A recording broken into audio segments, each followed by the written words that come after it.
เอาเอาใส่อย่ามันเอ็นกลาง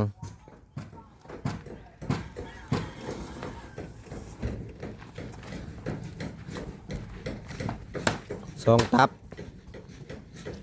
บ่เอาไปมาพี่อีกเนาะใหม่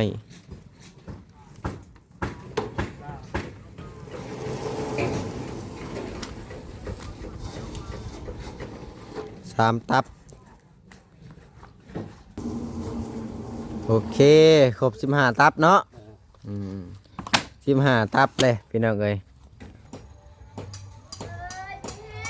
สบายดีสวัสดีพ่อแม่พี่น้อง FC เบิดสู่คนว่าจะเป็นฝั่งไทยฝั่งลาวโดยจะเป็นทางต่างประเทศกันยินดีต้อนรับเข้าสู่ช่อง YouTube บ่าวเอ็นสตูดิโอหรือว่า Facebook Fanpage บ่าวเอ็นอีกแล้วเอาพี่น้องเอ้ยเสริมเปิดภาพมาตอนนี้ก็เป็นบรรยากาศยามเช้าๆเด้อพี่น้องเอ้ยบรรยากาศ7 โมงกว่าสิเข้า8 โมงอะไรครับพี่น้องเนาะกับพอดีเอามือทางบ่าวเอ็นก็ได้ไปสั่งไม้โซล่าเพื่อว่านี่แหละมาแอมพาบ้านของน้องแต่เนาะซึ่งแม่นว่าบ่าวเอ็นสั่งไปนะ15ตับพี่น้องนะ15ตับเนี่ยตกอยู่ 10,000 กับ500 บาทเนาะเพราะว่ามันตกอยู่ตับละ700เนาะพี่น้องเนาะกับพอดีว่าหลังจากที่สั่งไม้โซล่าเสร็จกันนี่แหละไปซื้อเหล็กสากมานำเน่นะพี่น้องเนาะเหล็กสากแล้วก็น้ำยาล้างห้องน้ำแล้วก็บัวน้ำเน่ซึ่งมันว่าซื้อเหล็กสากกับน้ำยาล้างห้องน้ำเนี่ยก็ตกไปอยู่200,000 กับ 3,000 กีบนะพี่น้องเนาะ200,000 กับ 3,000 กีบก็ซึ่งเป็นว่าหลังจากที่นี่แหละแอมพามาโซล่าแล้วก็นี่แหละเรื่องการปลูกกะโหลกับทั้งแม่เพิ่นก็วางแผนไว้แล้วนะพี่น้องเนาะหลังจากที่จบชิ้นหรือว่า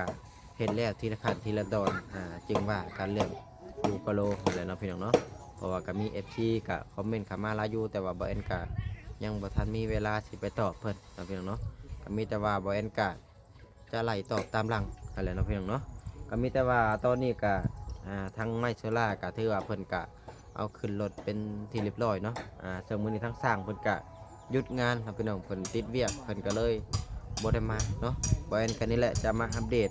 หลังจากที่เพิ่นมาส่งไม้โซล่าเสร็จบ่เอ็นก็อาจจะกลับออกไปพุ่นแหละเนาะพี่น้องเนาะไปให้ไปนาเอาจังได๋บ่เอ็นก็ขอขอบคุณขอบคุณไปยังทางแม่นาเพิ่นหลายๆที่ให้บ่เอ็น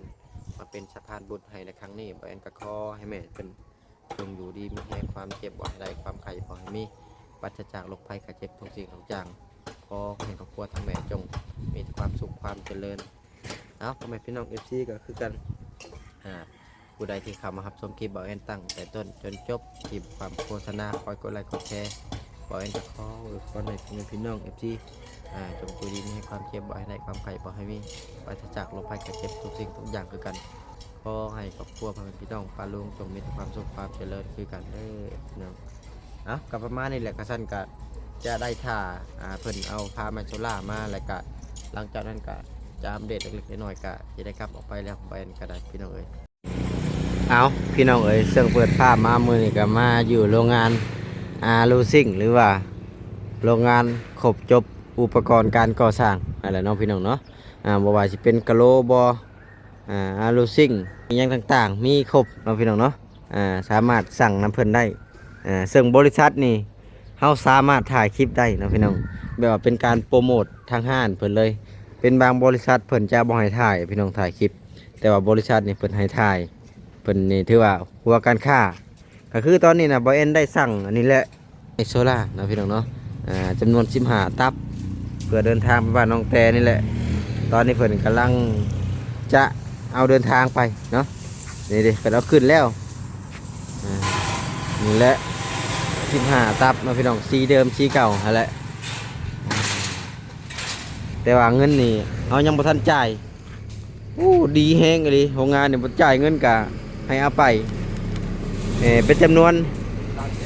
15,000 บาทนะพี่น้องเนาะตับละ700คือบ่แอนเวลาที่ซื้อของยังบ่แอนถ่ายทุกคลิปนอกจากว่าสิ่งใดที่เพิ่นเขียนบินให้เฮาบ่ได้เฮากะบางทีกะบ่ได้ถ่ายบางทีก็ถ่ายแน่นั่นแหละแต่ว่าตอนนี้เพิ่นก็เริ่มสิเอาไปแล้วเนาะมีแต่ว่าตอนแรงพุ่นแหละหลังจากที่ทั้งแม่เพิ่นฝากเงินมาให้บ่แอนก็ จะเอากลับมาอ่าจ่ายเพิ่นคือว่าเพิ่นฮู้จักแบบว่าเฮาเฮ็ดเวียกแบบนี้นะพี่น้องเพิ่นก็โอเคหันนะอ่าโรงงานอารุซิงอดังโอเคพี่น้องก็สั่นกลับไปพ่อกันอยู่บ้านน้องแต่บัดนี้มีแต่ว่ามื้อแรกเด้อเงินเด้ออย่ามาจ่ายบ่ยันเธอโตนบ่เฮ้ย เออแล้วบริญาณบอกแอนโตนนะพี่น้องเลยเพิ่นหูจักว่าเฮาเฮ็ดเวียกเกี่ยวแบบนี้แหละเพิ่นก็เลยโอเคนะเอาเลข10โอ้เส้นใหญ่เลข10ตุ้ยนี่เส้นเท่าไรเดียวนี่นะ65,000ก็พอซื้ออยู่พี่น้องเลยถ้าว่ามีเงินเอากระสั้นกับไปพ่อกันที่บ้านน้องแต่พี่น้องนี่แหละสิ่งที่แบรนด์ซื้อมาให้น้องแต่แนวล่างของน้ำคอยถูและกับบัวเนี่ยเอาให้เพิ่นมาหดพักถ้าเด็กงัวจะมากินพักแล้วได้น่ะเฮ้ยเฮ้ยเฮ้ยโอ้งัวมีตังโอ้แล้วก็มีน้ำยาล่างแล้วก็ซื้อเล็กสากมานำเนี่ยเล็กสากแล้วก็ก้อนหลอกเบิดไป200,000กับ3,000กีบพี่น้องเลยเดี๋ยวมาเบิ่งอันนี้ก่อนป้าเถอะได้ยังอันนี้ลักหัวก็มาแล้วบาทนี่จากลักอันนี้เบิ่งชินับเบิ่งก่อน1 2 3 4 5 6 7 8 9 10 11 12 13 14 15 16 17 18 19ลักว้าวพี่น้องเลยลักหัวดินบ้านน้องบอยมาแล้วซึ่งมันว่าลักจากที่เพิ่นให้ทั่วนี่ก็งัวควายก็บ่สามารถจะเข้าไปในพื้นที่เพิ่นได้เพิ่นก็สิพังไปนี่แล้วนี่พังนี่แล้วนี่พอมี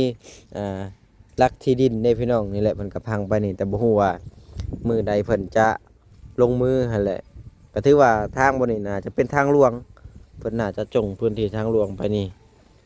ถือว่าลักหัวก็มาแล้วรอแค่มือเพิ่นลงมือเนาะนี่แหละซึ่งมันว่าเพิ่นก็จะบ่ได้เข้ามารบกวนพักของน้องบอยแล้วบัดนี้งัวควายก็ได้โอ้ใหญ่เลยผักบงนี่ถือว่าใหญ่ไว้ลายสามารถกินได้แล้วนี่ผักบงนี่เชล่ามาพอดี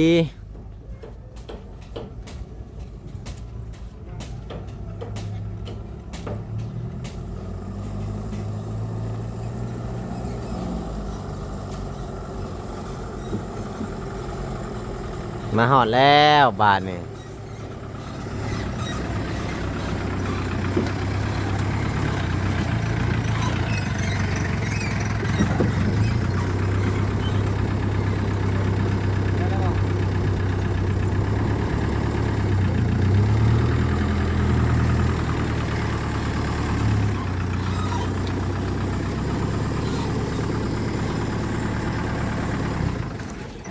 น้องบอยเอาเศษไม้มาห้องเนี่ยเอาส่วนไม้มาห้องเนี่ยเลือกบ่ห้องบ่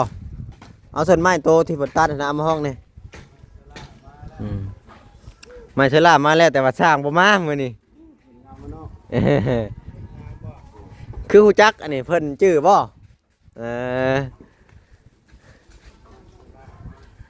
เชล่ามาเป็นที่เรียบร้อย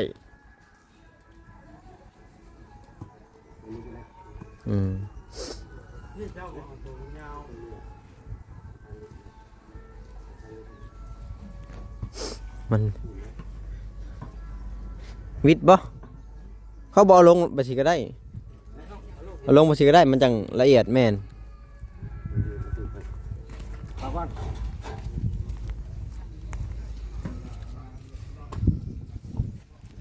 คิดว่าโอ้จำทางบ่ได้บ่ว่าคือเฮิงแท้ว่ะ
โอเค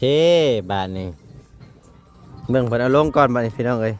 เดี๋ยวไปก่อนแม่ไปลงกันชัดหันไข่เครื่องเนี่ย เอาเบิ่งเพิ่นเอาลงก่อน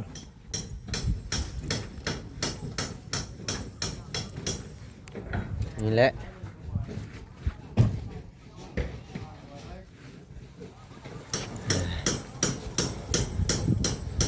มาฮอดเป็นที่เรียบร้อยแล้วได้บาทนี่เอาตับหนึ่งแล้ว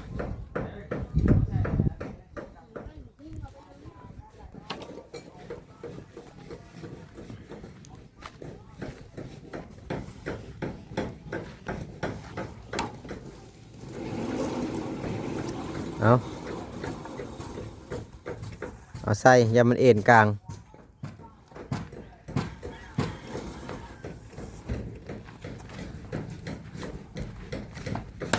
สองตับบ่เอาไปมาผีอีกเนาะไม่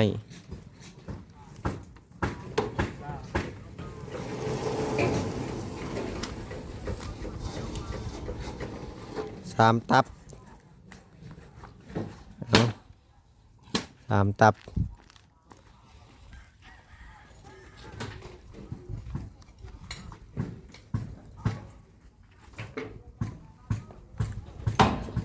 น่าสิพ่ออยู่15ตับนะพี่น้อง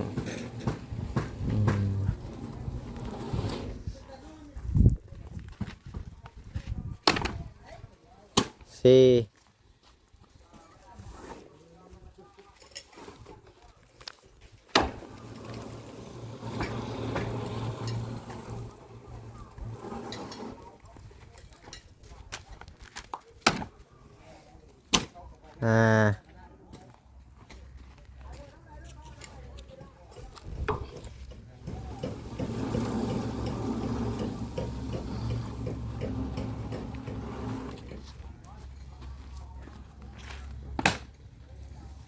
หก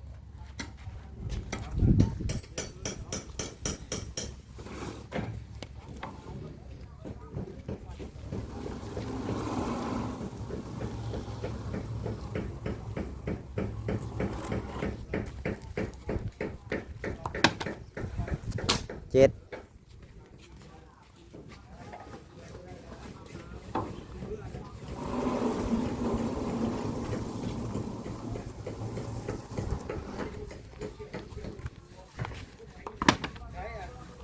แปด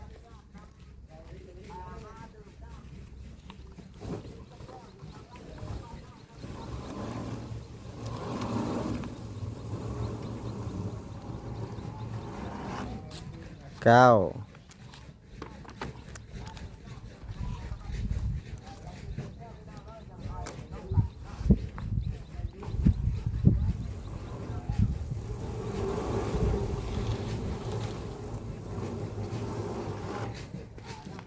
ส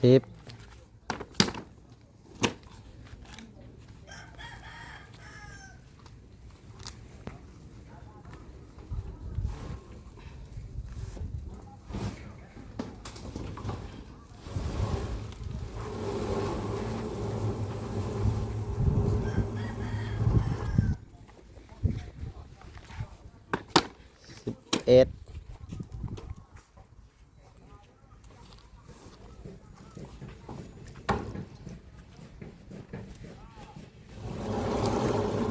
สอง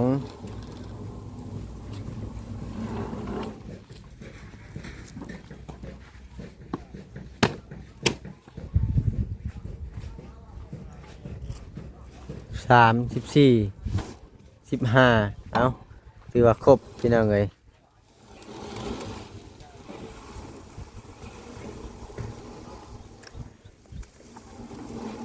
15ตับพอดีบริษัทของไทยเลยพี่น้องเลยพามาชลาเนี่ยของไทย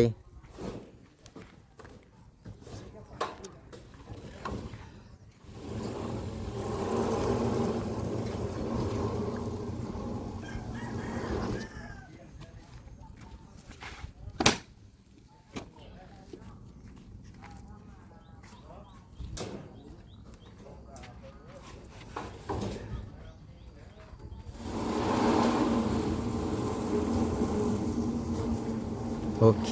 ครบ15ตับเนาะ15ตับเลยพี่น้องเอ้ยเอาขอบคุณขอบใจหลายๆเพิ่นมาส่งแต่ว่าบ่จ่ายเงินเด้อพี่น้องเอ้ยบ่มีจ่ายเงินเดี๋ยวสิไปจ่ายเพิ่นอยู่ห้านพุ่นแหละหลังจากที่ทั้งแม่เพิ่นโอนเงินมาก็สิไปจ่ายให้เพิ่นอยู่ห้าน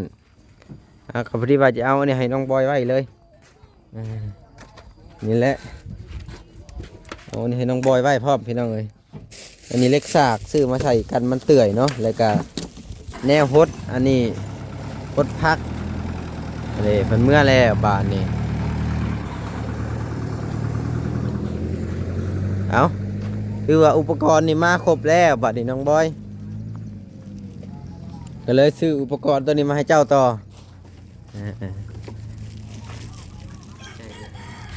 เครื่องฮดพักกับเครื่องล้างห้องน้ำแล้วก็เล็กสากอันนี้เอาไว้ให้เพิ่นนี่เด้อใช้แม่เล็กสากเพิ่นไว้ใช้ประตูใหญ่ๆมันเตื่อยจะใช้หมูมันอยู่ใช่จ้ะหรือว่าเบิดแล้วบ่ก็มีแต่เอาไว้น้องแต่ไปทางใดเด้เนาะสมอยอยู่เอาประมาณนี้แหละสำหรับคลิปนี้ก็พี่น้องเอ้ยขอโตจบคลิปก่อนไว้พอกัน EP หน้า EP ไหนคลิปหน้าคลิปไหนซึ่งแม่นว่านี่แหละสาวละหัวเพิ่นก็ถือว่ามาเป็นที่เรียบร้อยเนาะรอแค่มือเพิ่นฟังเท่านั้นเนาะพี่น้องเนาะเอาประมาณนี้แหละขอโตลำลาไปก่อนอยู่ดีไม่แห้งบัดสุขุสู่คน